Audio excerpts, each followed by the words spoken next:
আল্লাহ 185 নম্বর আয়াতে সূরা বাকারাতে বলেছেন, শাহরু রমাদানাল্লাযী উনজিলা ফীহিল কুরআন হুদাল লিন-নাস ওয়া বায়িনাতিন মিনাল হুদা ওয়াল ফুরকান।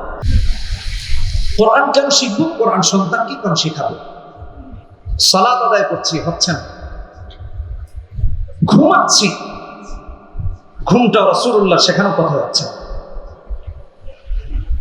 নিজেকে মুসলিহিনের কাতারে, মুসলিহিন ভালো করে বুঝেন, সৎকর্মশীলদের অন্তর্ভুক্ত করার জন্য কোরআন। বহু নামাজি আছে, নামাজ আদায় করছে, তার নামাজ কবুল হচ্ছে না। ভালো করে বুঝেন কথাগুলো, একটু দিলের কান দিয়ে শুনে। আপনাকে আমাকে বলছে নামাজ হচ্ছে না,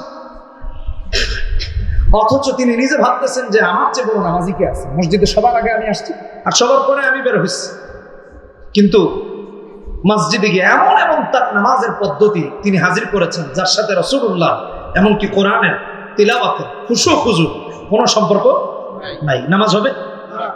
একজন সারা রাত তাহাজ্জুদ আদায় করেছে কিন্তু ওযু ছিল না, নামাজ হবে? জাস্ট এটা একটা এক্সাম্পল। এখন একজন 60 বছর নামাজ আদায় করতেছে কিন্তু তার তেলাওয়াত সহি নেই, নামাজ হবে? ইমামের পিছনে আদায় করেছে, ওকে ফাইন, কিন্তু নামাজ কোরআনে কারিমের তেলাওয়াত ছাড়া বিশুদ্ধ হবে না।